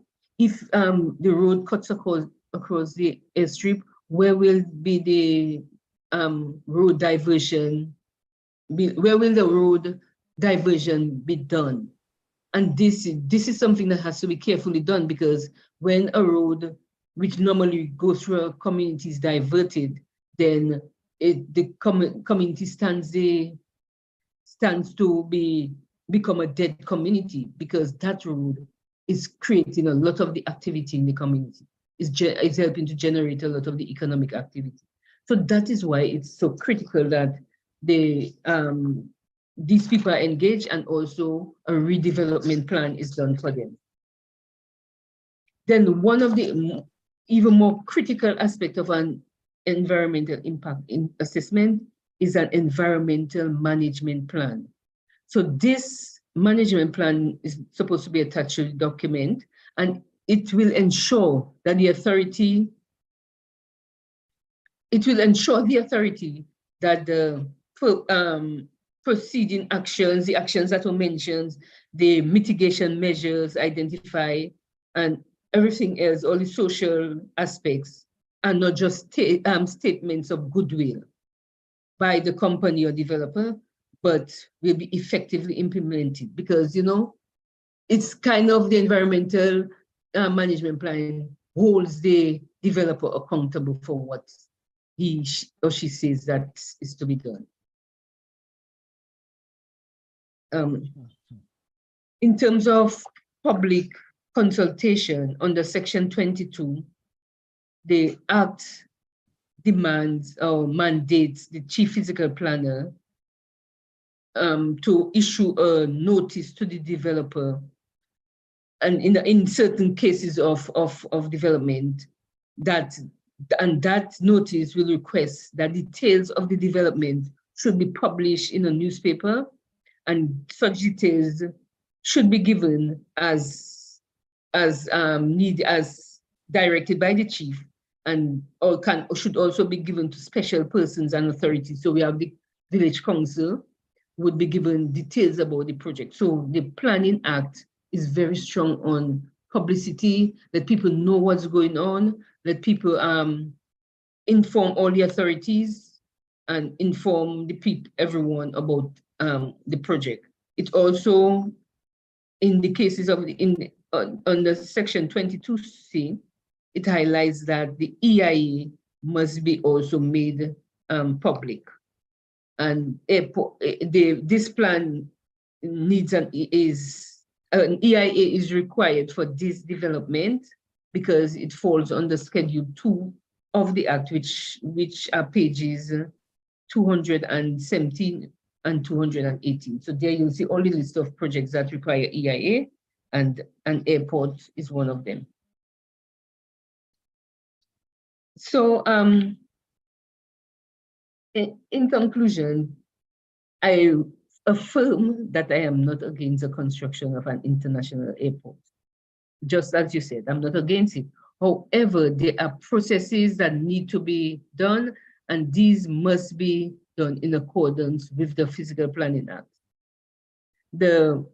As I mentioned earlier, the structure of the planning authority allows for technical oversight by persons who are highly trained and qualified in their fields. And in addition, the planning law gives the chief physical planner the authority to consult with other persons. So if the skills that are required for an airport, for instance, are not on the technical committee, the chief physical planner is mandated to seek information, or maybe call in some people, discuss further with other persons that are more skilled in the requirements of an international airport, to deliberate, to give advice, and all this will help with what you call evidence-based decision-making. The technical committee cannot just make a decision on a plan without all the evidence that is needed.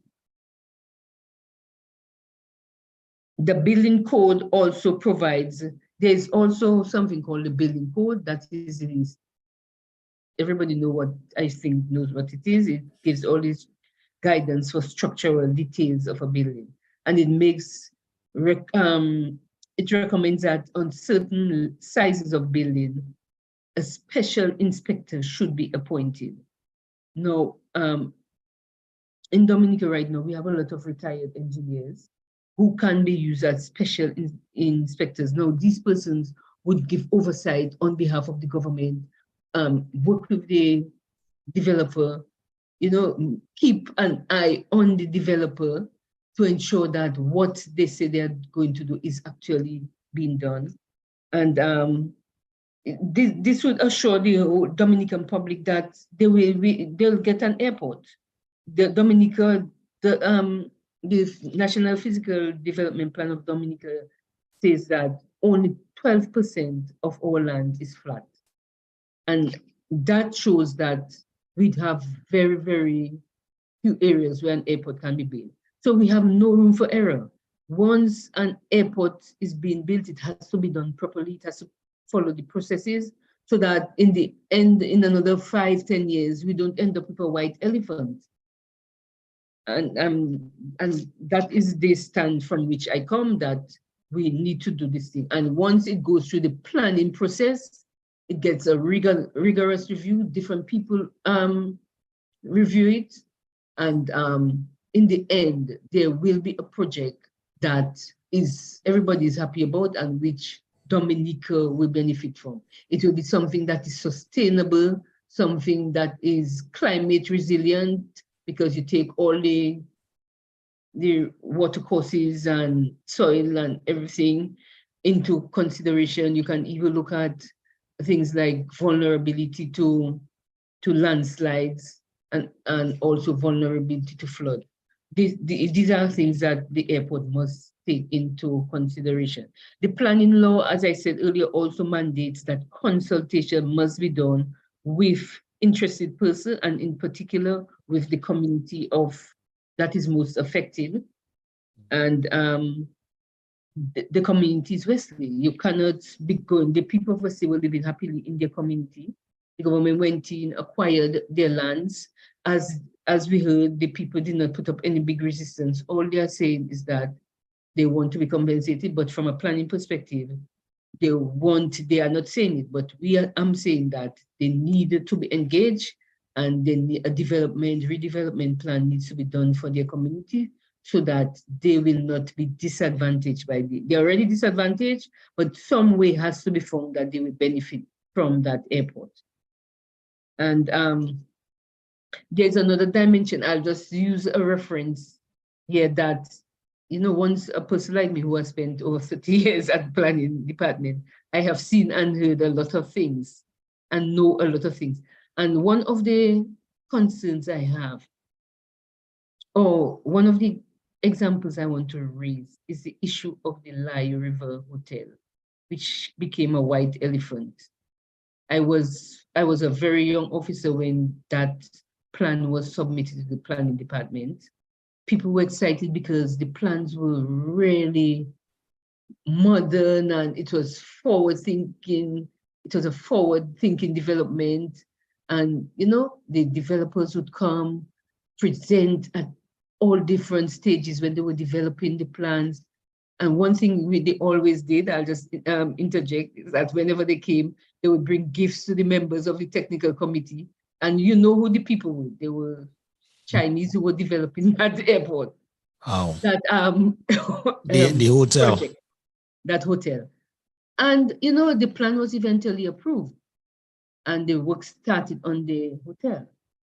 Then a couple months into the project, I don't know if it was maybe 6 or so months, the officers started reporting that there were a lot of structural concerns with that airport. Things were not being built as in accordance with the approved plan.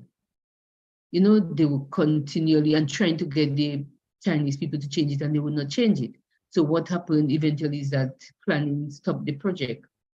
And since then, that project has never started. So in this case, it was approved, but it was even through the planning system. And yet, it was later on that we realized that, as some people say, you spend $10 million on yes, and you do carry the development to a certain level, and then you disappear with about maybe $80 or $100 million. So these are all the things that, right now, Dominicans, this is not the dark ages. There are a lot of highly educated people in Dominica, a lot of skills. We want an airport. Everybody Dominica wants an airport, but we want to ensure that we don't have a white elephant. Things are done properly, all T's are crossed, all I's are dotted, and at the end of the day, we will get an airport that we can all be proud of. Yeah. Thank you. Wow. Mrs. Edwards, I want to thank you very much for, such sterling contribution here this evening. Very in depth, I must say, very educational at that. For sure, I'm learning, and based on the feed that we are having here, the engagement, persons are, really enjoying that presentation in terms of how thorough it is. And most persons, all the persons that are there, they are thanking you very much for you coming to speak out as, a professional, as you said, and speaking out more clearly to the what is mandated in the laws of the Physical Planning Act. So thank you very, very much indeed. Just before I go to Alvin for question there, I want to just go back to something that you said here a while ago. In terms of the Lai River project in particular, am I understanding that you said the plans were approved for that project, but during construction itself, things were not going or being built as planned, or you guys, in hindsight, realize that certain things that were approved were not up to par? No, when it's at some point, the officers realized that something is not right. Okay. And they brought it to the there were discussions and everything. And I think the breaches was so severe that the decision was taken at some point to stop that construction. Wow. So you see, in construction, all sorts of things can happen. That's why you have to be careful. You cannot take chances. Yeah, true. You spoke of consultations, that must go on with the people in particular of the area, the people that will be affected in one way, shape, or form by a project of that magnitude. Based on your understanding, you live in that area, any form of engagement with the people from the government standpoint or from any technical people from that level, from that area, consultation, like, having discussed with the people. Okay, I must say that I'm from Marigot. My Oh, husband is Marigot, from well. okay. Well, no, I'm not aware. I guess there were some meetings pertaining to the acquisition of the properties, but not if there was some meeting where the plans were presented and the EIA was also presented, it would first of all have to be advertised. And we have not heard anything advertised, anything of that nature advertised. Wow. And because you highlighted a number of concerns, a number of situations that, if, for example, the people they have been consulted with, then, maybe the discussions that must be had into a project of that magnitude, the persons themselves would have been much more enlightened. And so even the project itself would be, sort of at a different discussion. Exactly. Yeah. At a discussion level today, because at least they would have been more informed, so persons would not be guesstimating as to what is that, and I can put on my other cap, which I have, which is project management. And one of the things they tell you right away that why projects fail is because of lack of consultation with stakeholders and lack of communication. It's not because money wasn't available, because you have some stakeholders that can really derail your project. So it's really critical that you engage the people. I mean, the people have been complaining. You hear people calling the radio, they are on Facebook complaining and so on. I mean, you cannot disregard people, and that is one of the strong points of the Planning Act, that you must take the concerns of the people into consideration. These are not stupid people, This area has had universal secondary education since 1979, So everybody, I would say from maybe 50, 60, go down. I mean, unless went to secondary school. That area has produced a lot of engineers, doctors, lawyers, all types of skills and so forth. These are not stupid people. Why aren't you engaging them? Because your project will be richer if you engage these persons. They will point out all the loopholes, all the problems. They'll be on board with you. And, they will look out for you. When you engage people, after a while, it becomes their own project. And they will look out for the project. But right now, you don't have that going on. One or two persons who are benefiting are happy, and, but the majority of the people are not happy. They're not. They're not. Alvin, your take. Well. What can I say? Ms. Edwards, thank you very much for an excellent presentation. Okay, thank you. While I agree the engagement is so critical to a project of that nature, but more than that, I think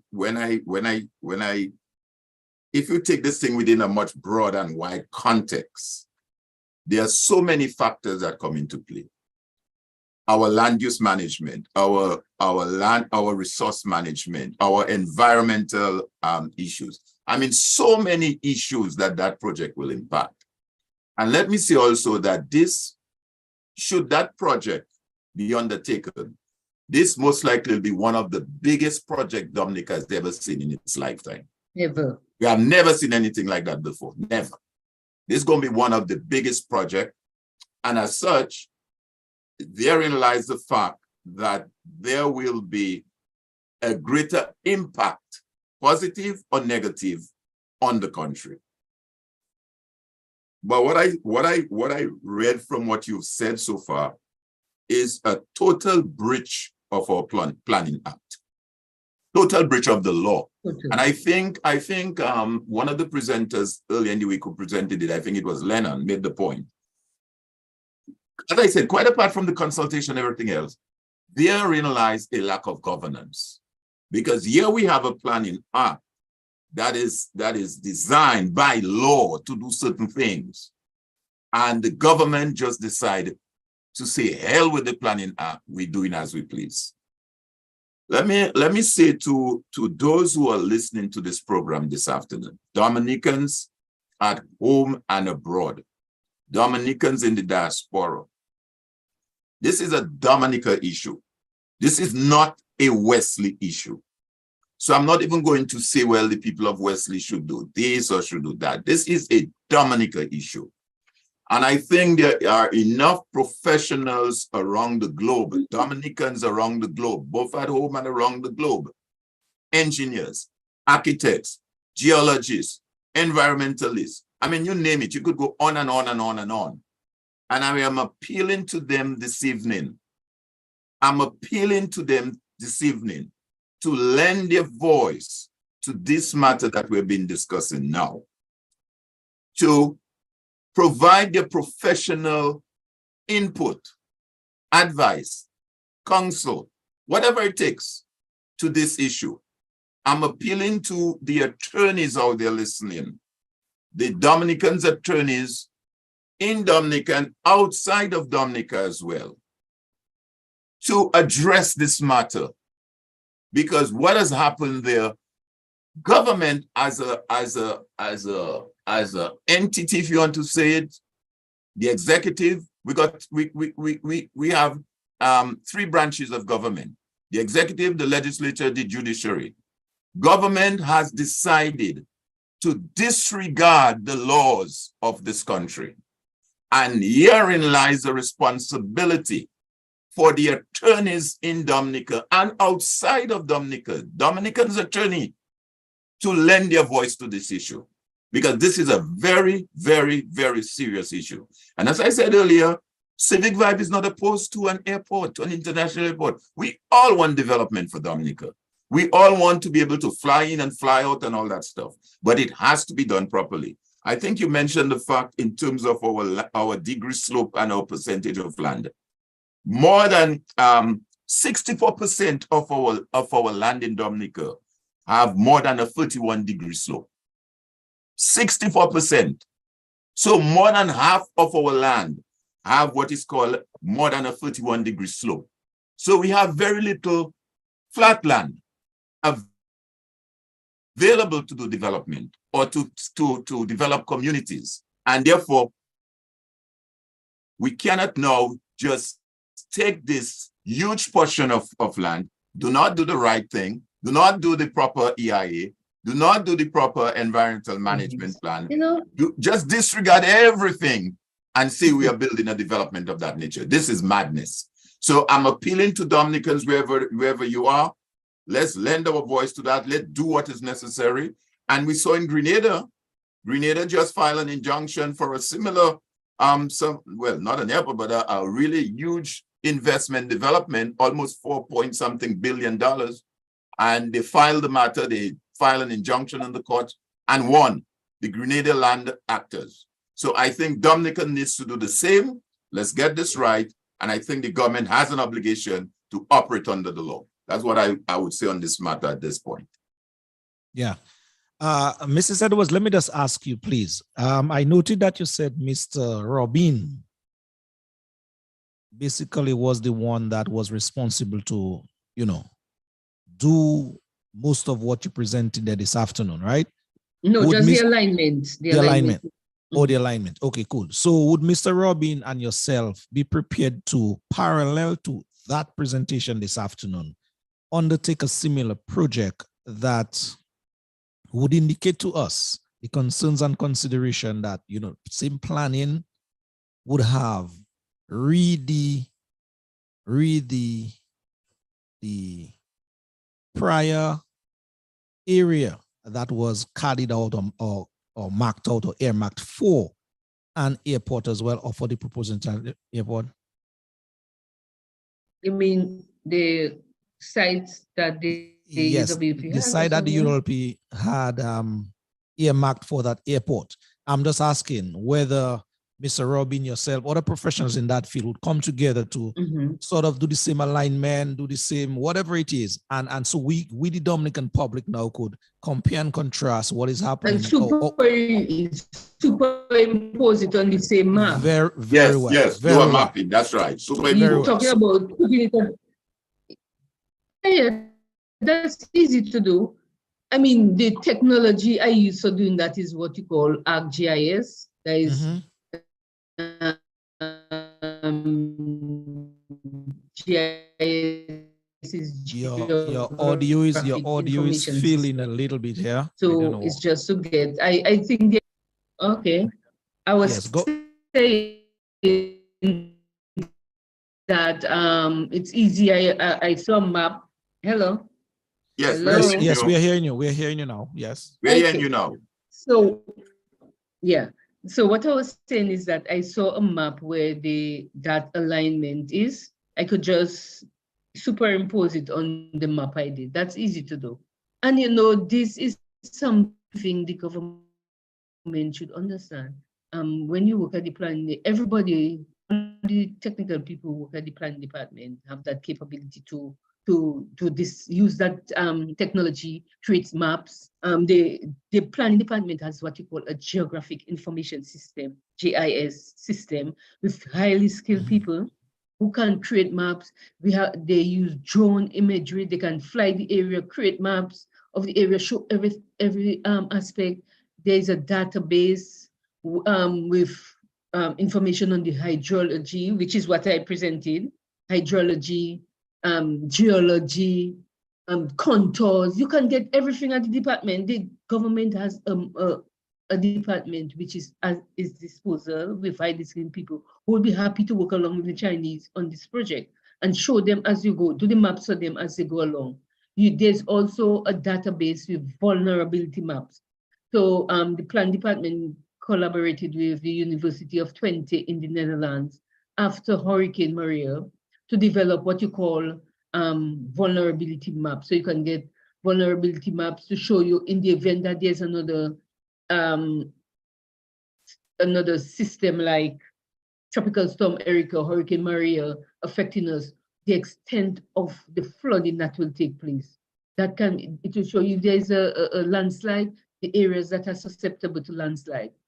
It can show you, they can create maps to show you the soil type. Everything, the planning department is very, very well set up with skilled people and technology. And the government would really be smart to use these young people, a lot of them are very young, and get them involved in the airport development project to work alongside the Chinese. And in all that way, the Chinese will respect us more because they know that these people will be looking out for Dominica. And yeah, rather than just leave the Chinese on their own to do whatever they want. And clearly, it seems to me that if there was an EIA done, then that document should be made public. Exactly. It has to be made public. The law requires it to be made public. So if there is an EIA done, where is the EIA that we can see, that we can examine it? And one of the other things, based on what Lofty has said, is that what the EIA is supposed to do as well is to show the alternative. What are the mitigating provision has made? So let's say when we do the soil geology, whatever, they find, well, you know what, that soil there is not the best. But this is the alternative that we have. And I guess that's where Lofty is coming. Let's look at the other alternative. You must have alternatives. Whether it's alternative site, maybe a smaller airport that can be accommodated on that area. Exactly. Yeah. And all of that will reflect in the EIA. The EIA cannot be secret. It cannot be secret. Cannot be secret. Why is it secret? Because when it is presented, when the EIA is presented, then you'll be surprised. People who know the area will start asking questions. telling, well, what about that? Why you didn't take this thing into consideration? And that is how the whole project will evolve, you know, in a very, in a manner that will be successful. So you bring the, I mean, who has the EIA? I don't know. It's sitting in a drawer somewhere. And EIA is not a document to sit in a drawer, you know. Is work in progress. Wow. Only one question I'd like to ask you again this evening before we bring it to wrap in like the next 5 minutes or so. Your presentation that you deliver there this afternoon, can we at Civic Vibes use that in a very coordinated way now to go across the length and breadth of the country to have other persons be exposed to that information that you deliver this afternoon? Okay. Yeah, it's information I want to get out to the public. I want people to stop thinking, okay, because it's a government project, they know what they are doing. We have evidence where a lot of these developers have done a lot of bad things. You can, I mean, I won't even go into them hospital, you know, apartment. Yeah. We have enough examples. One of these days, I remember Lofty did a video showing some buildings that were built, and he was commenting, lamenting that it did not have a back door. And you know, once you submit a plan to planning, you have to have a front door and a back door. If a fire break out inside there, how are you going to escape? And the thing about that, Annie, is that when, for example, the ordinary Joe Blow brings a plan to you guys, well, you're not there again, but I've been there a number of times. I tell you. The kind of headache, the kind of, you know, that's why people don't even want to bring this in planning. To get it right. Yeah. And you have government now that's supposed to do better by the people, flaunting the law so frequently. And I tell you, the government has a whole department at its disposal, you know.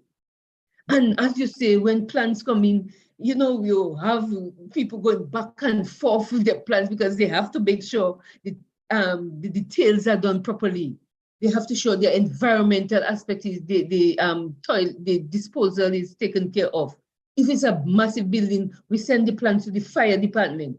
If there are concerns with water or electricity, these plans are referred to this agency. And the government is just totally disregarding an agency which is highly well-staffed and very modern, which can help it with that project. So let me just ask you finally again, Ms. Edwards, based on what you have heard, seen, read, maybe, it's fundamentally clear that the Planning Act of Dominica has been violated. Oh, yes, definitely. Okay. The laws of the land has been violated. Yeah, starting without planning permission. Okay. It's a violation of the law. Thank you. Yeah. All right. Well, Mrs. Edwards, we are bang on money, 8 o'clock. I want to thank you very much on behalf of the team. On behalf of the number of persons there as well, that, you know, sending kudos your way for speaking as a professional, for standing up for country. The list goes on and on and on. Thank you. And so as I normally say, as I normally tell people, you were my past technical drawing teacher at grammar school. So I know the kind of, you know, person you are in terms of, you know, following details. Yeah, we go way back. So yeah, you're not a novice in that department. And so I want to thank you for coming out and speak as it relates to what you know that may be going wrong or right at this time. Yes. Well, I too would just want to say thank you, Ms. Edwards. Thank you very much for your contribution to country. And we all, as I said, for development for our country. But whenever the laws of our country is violated, we have an obligation and a duty to point it out and to have it fixed. And that is basically what we're doing as it relates to that particular project. So again, I'm hoping that Dominicans who are listening all over in Dominica and in the diaspora would lend their voice to this issue. That is an issue that will have long and lasting implication, positive or negative for us, whether we're in Dominica or not. And I would hope that that information that you presented here this afternoon would be disseminated wide and far so that people can have a thing. What I think, and I guess Lofty will discuss and get back to you, what Lofty raised as far as doing a comparative presentation, maybe we'll need to bring you back so we can look at possibly alternative in light of what we know has already existed prior as it related to an international airport. So we can look at the two side by side and say, okay, this is what is shown on this one, this is what is shown on this one. Which would be the better within the two? Where would we roll? Yes, definitely we can do that. All right. Again, Mrs. Edwards, thank you very, very much indeed. And do enjoy the rest of your evening. Okay, thank you, and same to you. All right. Take care. Bye-bye. Bye.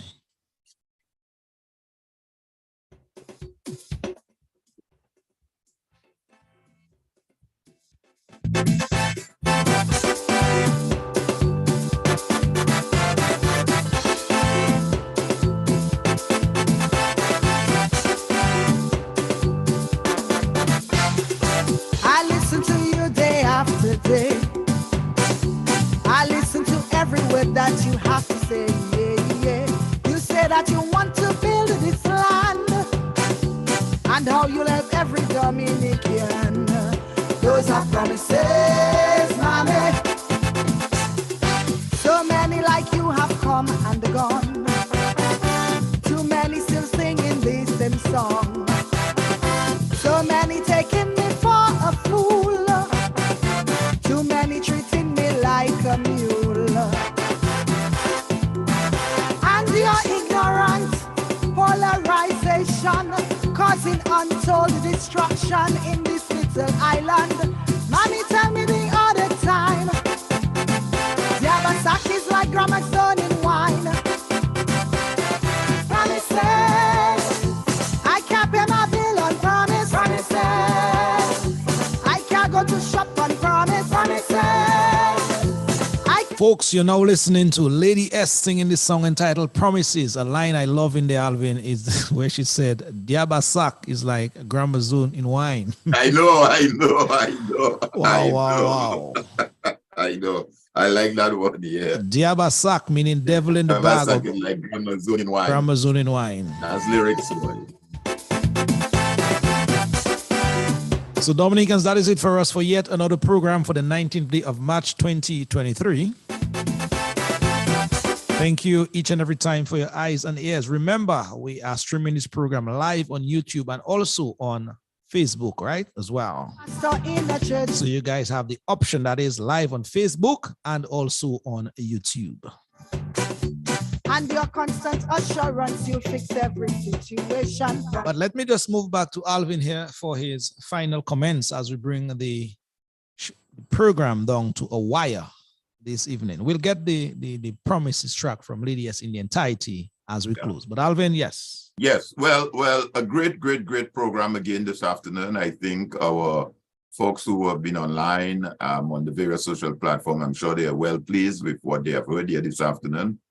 Both segments, starting off with our brother from St. Lucia and segueing into that conversation with Miss Edwards. I think the information presented, I think the way she presented the information, Lofty, was so simple, was so, the ordinary man on the street could understand and could get what she was bringing across. No technical jargons or anything like that to confuse you. Very simple, very clear, very articulate. So I think she did a wonderful job. But again, I just want to end on the note, Lofty, to call on Dominicans, wherever you are, to identify with this issue. This is not a party issue. This is not, like I've heard some person saying on various shows, now all you want the airport, now all you don't want the airport, all you do like scary or is a little. Nah, it's beyond that. And I think we have to rise above that petty politics. We have to rise above that. And I'm calling on my various colleagues and persons, as again I say in the diaspora, you've been exposed to that type of knowledge and education that you know what is right. You know what an EIA is. We've been involved in projects and programs and developments across the globe. And I think now is the time. The time is now to call on you Dominicans, wherever you are, to rescue your country, if that's what it is, and to identify with this project and to ensure that this project is not undertaken in the manner in which it is being attempted to by the government. That we need to do it in accordance with the laws of Dominica, which is the Physical Planning Act that makes requirement for a number of areas to be undertaken. An EIA, an environmental management plan, an EMP, and the various aspects that would go with a sustainable development for our country.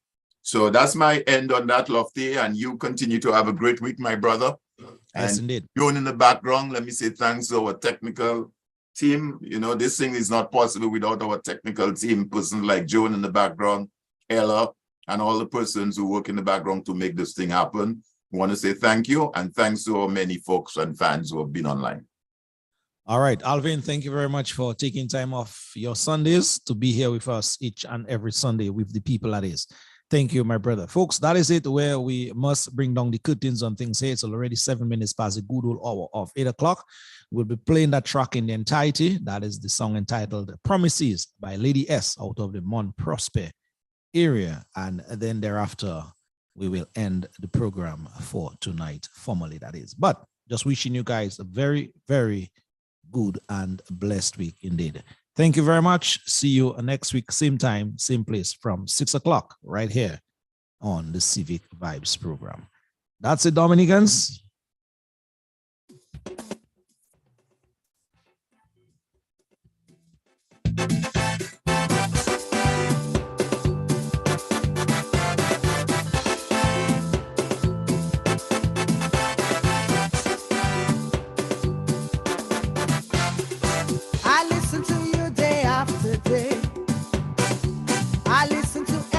That you have to say, yeah, yeah. You say that you want to build this land, and how you let every Dominican. Those are promises, mommy. So many like you have come and gone. Too many still singing this same song. So many taking me for a fool. Too many treating me like a mule. Ignorant polarization causing untold destruction in this little island. Mommy, tell me the other time. Yabasaki is like gramophone in wine. Promises, I can't pay my bill on promise. Promises, I can't go to shop on promise. Promises, I can't take the bus on promise. Promises, I can't pay school fee. You could promise me what you want. You could promise me anything that you want. I can't eat that promise. Can't feed the child on promise. I can't eat that promise.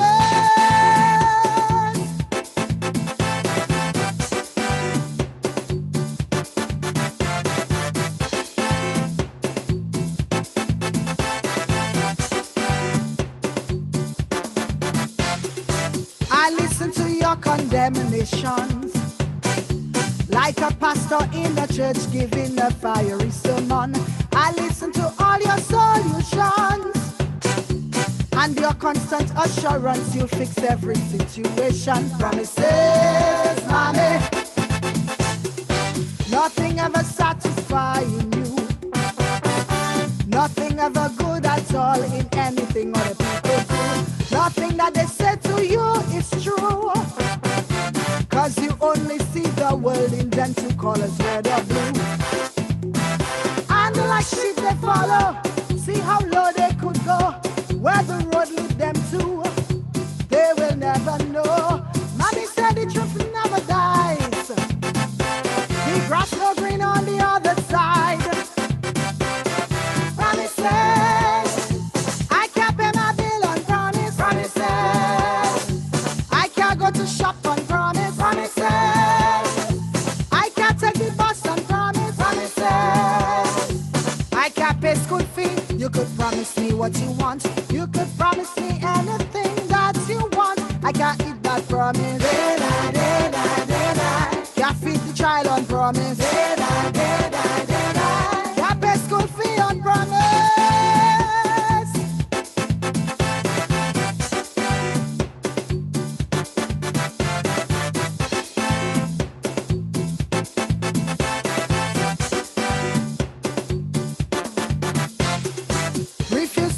precious in defeat. Don't have the guts to even accept the fact that we got beat. Like kids in a cricket match. As soon as we get out, we run home with the cricket bat. Promises, papi. All we ever do is criticize. Despite much embarrassment, we never open up our eyes. Like as if we in a stupid dream. No matter how much we run, we never reach where we going. But time will tell, as we know very well. No matter how we look at it, this is a living hell. Papi say what is wrong, not right. What in darkness must come out to light. Promises, I can't pay my bill and promise. Promises, I can't go to shop and promise. Promises, I can't take the bus and promise. Promises, I can't pay school fee. You could promise me what you want. You could promise me anything that you want. I can't eat that promise. Can't feed the child on promise.